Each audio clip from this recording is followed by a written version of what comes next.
Hello and welcome to this edition of Inside Tacoma. I'm your host, Randall Lewis. Our guest for our conversation today, City Council Member Robert Thoms. Welcome back. Hey, thank you, Randy. Nice Great to see to you. have you here. A lot of stuff going on that we need to talk to you about, so including one that's really very current right now, and something I know you've been concerned about for some time, which is some of those little civic amenities that people just don't enjoy, but they don't think about what goes behind them, and that is sidewalk cafes. And with McMenamins opening in downtown Tacoma now, that's kind of come to the head. But I know that's something you've been working on almost since before you were on the council, even because the city likes sidewalk cafes, but sometimes government gets in its own way a little bit.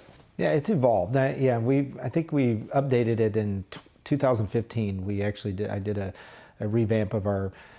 Basically created the sidewalk cafe ordinance. Before that, it was just a bunch of sort of rules. If you were to do one, here's sort of what it looks like. So it was more trying to incentivize it, if not, make it easier for would-be businesses to get people out on the sidewalks in our city. And so we sort of took that initial work we did in 2015. We're doing a pilot project with the McMenamin brothers for their project, which is basically going to activate the Spanish Steps and above, where they'll allow seating both at the landing at the Spanish Steps, allow people to still walk up and down the steps, and then at the very top have another set of seats that will be serviced from their restaurant. All right. And the issue sometimes comes down to the service of alcohol, and that's why we do see some sidewalk cafes like in downtown Tacoma with physical barriers, wrought iron fences, and sometimes bushes. I think in front of the tavern on Broadway, which, okay, that means if you're inside you can drink, and if you're outside you can't, as though nobody ever passes something across the fence. So, I mean, but be that as it may, it seems like it's kind of problematic from a whole variety of ways that when you have physical barriers like that. Yeah, I mean, in this pilot where we're testing is a new set of not technology necessarily, but a new way of doing it. What they have is they have these little beacons that are on the ground, which certainly show the difference between whether you're in a facility or within a restaurant and outside of it, so people can go through. And what it says is if you're inside of these little barriers, which basically look like a little diamond, different colored, like a tile, 4x4, that you will be served on this side, and this side is part of just walking through. And what it does is it makes it easier for both the patrons, it makes it easier for those who are serving, and I would even argue it makes it easier for ADA compliance, because some of these places that have wrought iron fences and whatnot only have a very limited space, right, for people to get in and out, and it's not as easy. So I think this will open up the sidewalks in a way that'll be better for our community, because they're not permanent. So if we ever want to use the sidewalks for something else, for a special event, we don't have all this extra built-in stuff that was merely a way to keep people from being either drinking outside of that or with inside of it. So I think we're all adults, and I think these businesses care about keeping their licenses, which is why they try to do that anyway, is to make sure that they're not serving people that aren't part of their restaurant. So right. It'll be interesting. And we don't do that enforcement. There is a state agency that takes care of that kind of stuff, and pretty good at it from what we've seen. So this is such an old thing. I remember reading The Death and Life of Great American Cities by Jane Jacobs years and years ago. And she talks about activating sidewalks and how important sidewalks are. And yet, I think everybody acknowledges that they're important, but so often we treat them like they must be sort of like streets, that nothing can impede the flow of people walking back and forth and not necessarily stopping anywhere. Yeah. Well, I mean, in our city, we're seeing a resurgence all over our city, right, with the new infrastructure that is put in by various places, whether you're in the brewery district and then it's the new E9 brew pub in there, then we're building the new convention center. Then you go all the way on this end and you have, Wood City's in there. Now we have McMenamins. The good thing about this McMenamins Sidewalk Cafe, it'll be the largest in the city. Then if you come out of the Bosworth Coffee and you look down, you look to your left, you're like, oh, there must be something going on down there, because it's not small. I mean, this will be 28 seats that'll be up on the upper side, and as many as 30 down on the landing. So it's totally going to reorient the way people use and see those steps, which I think is wonderful. And for the McMenamins, we really appreciate them making the investment here in our community and allowing more Tacomans to spend time outside in our wonderful weather. It's not only the right thing to do, it's good for business. Right. And for someone who's walked down those steps, even in their worst of days over the years, you always saw that those doors on the Elks Temple that at one time opened up onto those steps, but I'd never seen them open ever. So it's nice the idea that they will be, and that I think you're right. Absolutely, people being on those steps, drinking or having a meal, it makes the whole place look better and more safe and attractive to want to walk down. Yeah, right now we've had a problem sort of keeping that area clear of nefarious activities all along at some level. So having this open well into the night will create a new set of what I consider normalcy and better safety down there, in my opinion. And the cool thing about the McMiniman brothers is they really take in the communities they're in and really assimilate their sort of vision of what they're trying to accomplish along with the history of the city. So the name of the restaurant bar there is called the Spanish Bar. So it's sort of in company with the Spanish Steps. So it's a good marriage, and I'm looking forward to it. I'll certainly sit out there as much as possible. Okay. And right across the street, the city has entered into an agreement with Surge for purchase of Old City Hall, which includes an interesting kind of concept. It was like $2 million in cash and then $2 million worth of public amenity as part of the building, which is to compensate the city for its $4 million purchase of the building. So this would be nice if we could once for all have that building owned in private hands and not have to revert back to the city periodically. No, I'm pretty confident that where our market stands today is vastly different than where it was before. And now we have, and as when the city took it over, we put some investments into it. So we have a facility that needs some love and care. But I think now we've got the right partner for it, and we will certainly work hard to make sure that that public piece of that deal is taken care of, and that means having the historical society down there and other things, some affordable housing as I understand it. So we'll work closely with Eli Moreno and his team at Surge to make sure that that is lived out. I personally believe there's still some more role for the city to play, as I have talked to you offline about. Is I think there's some more infrastructure we need to put in, not only into the building, but also looking at perhaps additional parking in that area right across the street. We have that sort of smaller surface lot, but then cuts into the hillside, which I think could be an exciting location. And then we're going to be having the link go right through there. So over the next couple of years, I think if we put our thinking caps on, we could come up with some additional infrastructure that both support the crowds that we expect to see at McMiniman's and also the people that we want to come live and work in the Old City Hall. Right, and the other thing, both of these buildings are in a place in downtown Tacoma that is already having quite a resurgence. We talked before about if you look at anywhere north of 9th on Pacific Avenue, it's bars and restaurants that are very popular. The one vacant store was an old toy store that's going to be becoming another bar. And I think we both have heard from a former colleague of yours on the city council that he's having to move because he's being priced out of his building. No, that was, and he was excited about it. Much to his credit, I mean, I love David Bowe. He was always on the city council. He was the one person that had a storefront. He really had a good appreciation for the business community.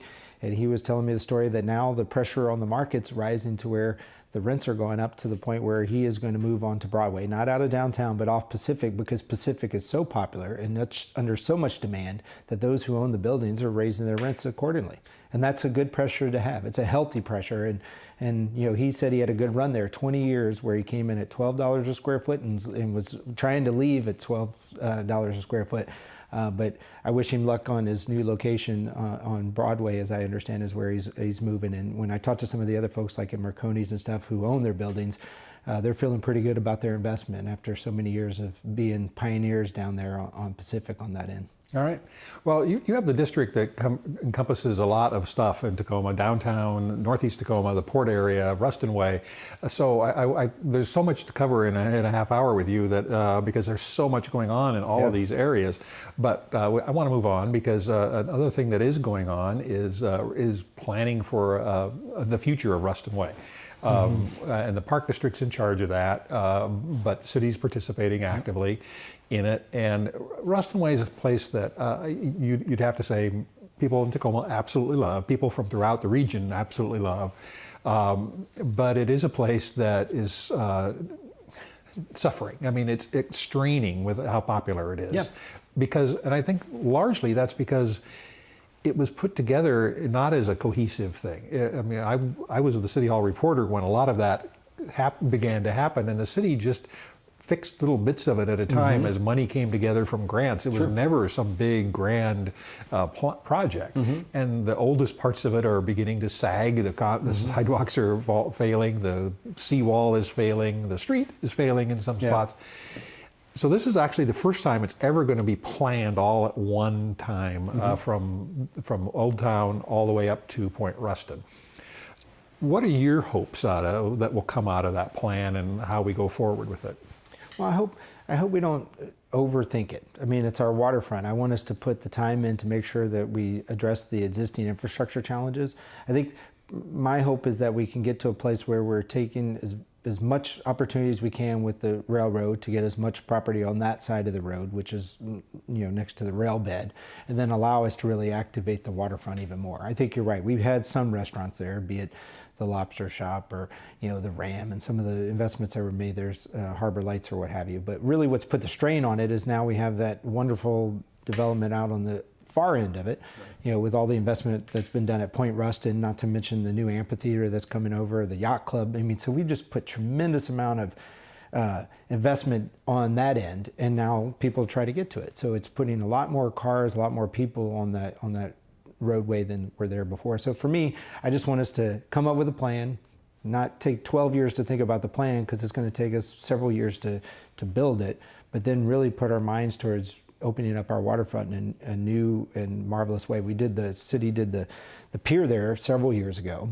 and that gets tremendous activity. We put in restrooms and the like. So it's high time that we get that road. I mean, it's been failing for over 2 decades, to my knowledge, as far as from a traffic perspective. And so let's put some more infrastructure in it, put turn lanes in it, some more crosswalks for people to get to and from.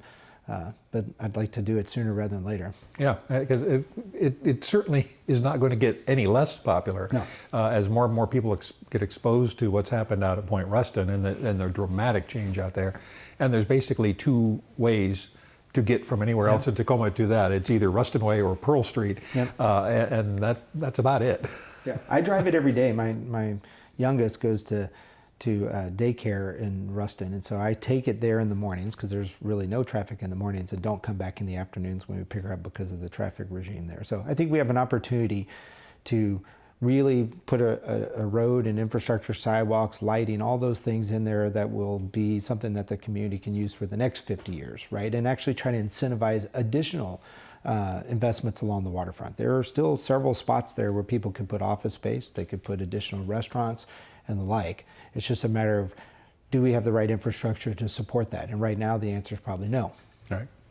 Okay, and then moving around further in your district, another piece of investment that's coming, and this is an area that I know you share with Councilmember Ushka, is the arrival, in the future, but the planning goes now about Sound Transit, and we're talking about the Central Link, not the Tacoma Link, the Central Link that will be extended from SeaTac Airport currently to Federal Way and then into Tacoma. 2 stations planned in Tacoma on what they call East Tacoma, somewhere along Portland Avenue, and then at the Tacoma Dome Station. And how do you weave that in there with all of the other activities that go on there, besides I-5 and the tribal casino and the general port traffic and Port Puyallup River Bridge and all this kind of stuff? There's a tough nut to crack there. Yeah, no, well, luckily the resiliency of the businesses and the people that call the Dome District their home now is to be lauded. I mean, they've been there for many years, and what we just did last week, as a matter of fact, we passed through the City Council an ordinance to create a transportation-oriented development advisory group, which we have the area down in the Dome District and parts of downtown that are part of what is a regional growth center as part of a TOD. And so what it's hoping to do is take some good lessons we learned when we did the Amtrak station, where we called in to the skills of the UWT, the surrounding community to work together on some of these issues. As you know, we did sub-area planning throughout our city over the last 8 years. And with this advisory group, I was really proud to do it at the request of the Dome District. Said that worked out well for us, and we want to make sure we're sort of in control of our destiny about what some of these decisions are as it relates to Sound Transit. It is probably one of the bigger decisions, some of these decisions on location, that we're going to ever make, because this is how hundreds of thousands of people are going to come through our city. And we want to make sure that when they come here, they feel like they're landing in a place that they can come out, enjoy themselves, get back on the train and go home. But we want them to stop here. We want them to spend money here. We want them to come eat here and do some fun things and then go tell their friends how much fun they had at Tacoma. So I want to get it right. Right. And there's so much, I mean, there's already all these different transit oriented things that are there. I mean, right now, Sounder, Amtrak will be back soon, Greyhound, Pierce Transit, and Tacoma Link. Now we're going to be adding another one in there, which Central Link, plus BRT is coming soon. The bus rapid transit out Spanaway will go there.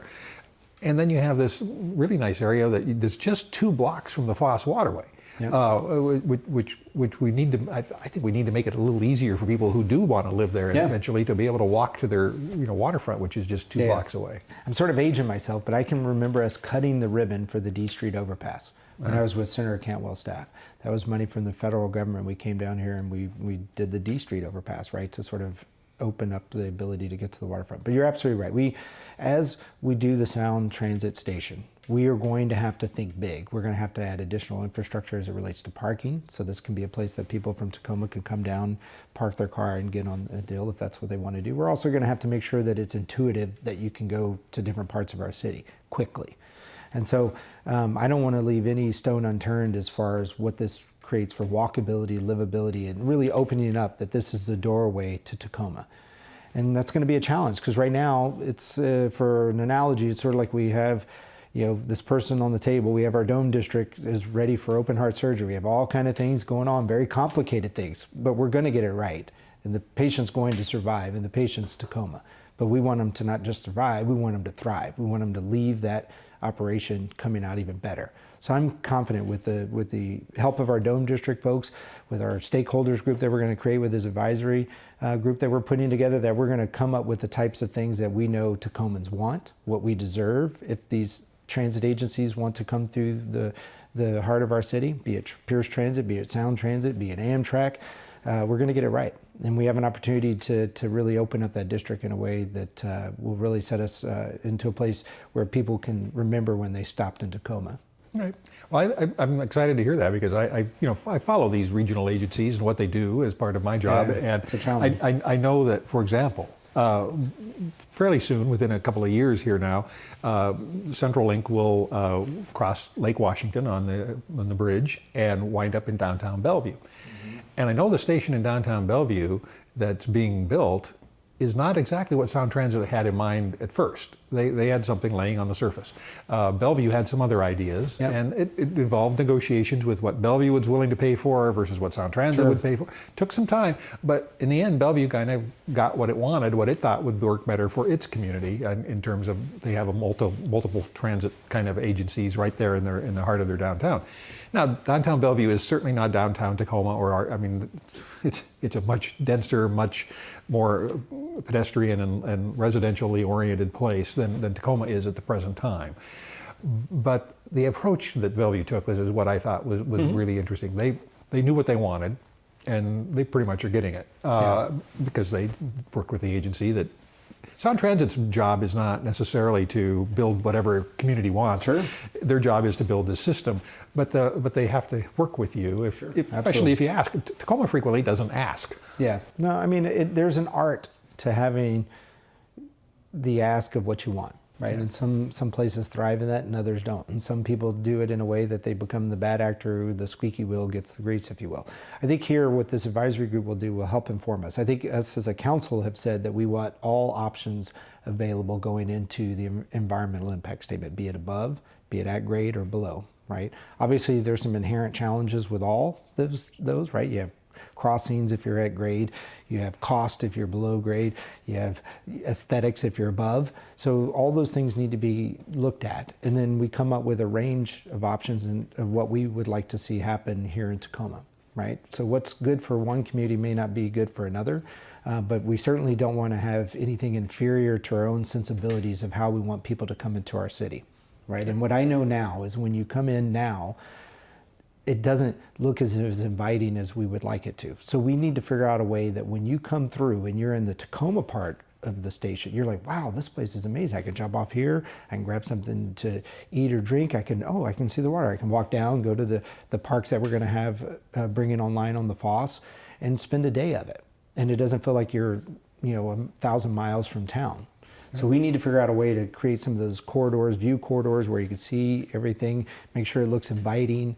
And that's the challenge. And it's going to take the Dome District people that are down there now to say, hey, yeah, this is what we would do. We'd put lights on this street, or we'd open up this, or those type of aesthetic things that will say, you're in Tacoma, we want you to come here, and we're looking forward to you spending some time and having some fun. All right. Well, let's move along across your district a little bit up to northeast Tacoma. Right. Now, this is a place that I live, and I know sometimes folks in northeast Tacoma feel like they're isolated, they're forgotten, they're not paid attention to. And I don't personally believe with that, because I work for the city. I know that the city does pay a lot of attention to what goes on over there and treats the area very well, but it nevertheless is a recurring theme of discussion in the area. So what are your thoughts about what's the future over the next few years of your term in office that you need to see for northeast Tacoma? Just a greater amount of infrastructure is probably top of the list, because we've always sort of underspent, in my opinion, in northeast Tacoma as it relates to sidewalks and stuff. As I've said before, my district is sort of bookended by northeast Tacoma, which is a wonderful set of neighborhoods, and then north end Tacoma, right? And so in northeast, they have like the inverse, like all the subdivisions have great interior streets, but their arterials to get to and from those neighborhoods are challenged. They don't have as many street lights, they don't have as many sidewalks, curbs, and the like, right? North end, the neighborhoods are all hodgepodge of old streets and stuff, but the arterials are pretty good. So I would like to see first infrastructure spent over there, right? And make sure that we have an equal amount going over there for the challenges that they have as that grows. Secondarily, I want them to make sure that as we're doing all these different types of zoning and discussions about what we're looking at for what's happening down the port with the sub-area planning process, or what we're trying to do for the 167 interchange, or getting to and from there, which has been a bit of a challenge because of trucks idling on the side of the roads. We worked with the port to put in infrastructure to have them park off of there so people had line of sights. Those type of things that increase their safety, but also their quality of life. I think having good infrastructure and letting them know that we're working towards getting, they have a long list for many years of us not spending appropriately, I think, but the list is there nonetheless, and it needs to be executed through. So I'll be working closely with Northeast Tacoma Neighborhood Council and some of the leaders that live over there to make sure we're doing that as expeditiously as possible. All right, and I appreciate your comment about the streets, because the city successfully passed a streets levy, and the interesting thing about that is it was largely focused to fixing a really serious problem in many parts of Tacoma, which was residential streets, the ones you can't get grants for, because there are no funding agencies that give grants for residential streets. And that was right, to do that. But as you noted, in northeast Tacoma, that's not the problem. So it's convincing the folks in northeast Tacoma that their taxes that are going to that same levy are going to do some benefit for them, even though the residential streets are really not the problem in northeast Tacoma for the large part. It's Browns Point Boulevard and 33rd Street and things like that. Yeah. Absolutely. McMurray Roads, fails several times a year with washouts and the like, right? And there's some old types of guardrails that we put in that you wouldn't put in now, that were put in years past, because now we know sort of the lethality of them, if you will, of some of these roads. So, I've talked to our public works director numerous times about, hey, we need to be very thoughtful and impactful where we spend our dollars there, right? It is more important for me that we pick the right roads versus more miles, if you will. There's a way to get a bigger bang for your buck by going to places that have been identified in northeast Tacoma as a problem. And some of it's just continuity of sidewalks for kids going to and from school. I think we have a great opportunity when we're doing Browns Point Elementary to finish out some sidewalks there that would allow it to be easier for kids to get to and from school. And we'll probably wrap that into one of my lead initiatives I worked on over the last handful of years, is safe routes to schools. But you can never have enough infrastructure, obviously, and for a city that for the better part of 2 decades really didn't have the type of budget that would allow us to be as far-reaching as we'd like to be. We need to take advantage of these years where there's demand in our economy, and we have tax dollars being generated here at levels that are much higher than they've been in the past, and then spend those monies where the taxpayers want them. And I would argue they want them in places like infrastructure. They want to make sure that they're safe. They want to make sure we're making good decisions that protect their quality of life. And those are absolutely in my top 5 of priorities as well. Nothing's more important to me than quality of life, and that means feeling like your investment is met by your cities. You invested your time and effort in spending in your home, and you want your city to do the same in infrastructure and safety. Right. Yeah, and you can think of one example that I note all the time is hundreds and hundreds of homes were built in the vicinity of the Tacoma Public Library in northeast Tacoma, Cobitich, and yet not a sidewalk anywhere that allows people to walk from those hundreds of homes to that library. You have to drive because otherwise you're walking in a street with culverts on the sides of it, and it's kind of an odd thing that happened, and it happened not 40 years ago or 60 years ago. It happened within the last 15 to 20 years. No, you're absolutely right. I've gone to that library numerous times, and it's even if you went to drive there, there's not a huge parking space. So over the last handful of years, we've been just trying to protect and put some infrastructure into just the library itself. But you're absolutely right. Having a way to walk there would be very helpful. And that's a fairly fast driven arterial as well. Right. So is my hope over the next 2.5 years that I'm on the council, we'll keep pressing for that. And as we go into the next look to get additional revenue, we'll be thoughtful towards additional infrastructure in northeast Tacoma as well, because they're not forgotten in my mind. And I don't even think for most members of the city council, they know northeast is there, because right now some of the issues that we're doing with land use is really, that's something that community's taken on head on, because they're in their mind the most impacted by it because of proximity to it. Some of those neighborhoods that sort of got right up to the edge. And so I hear from them all the time, and I really appreciate their doggedness to make sure that we get it right. All right. And with that, we are out of time. All right. Thank you very much, Randy. Thank you for being here. Yeah, thank you. Our guest has been City Council member Robert Thoms. We look forward to seeing you next time here on Inside Tacoma.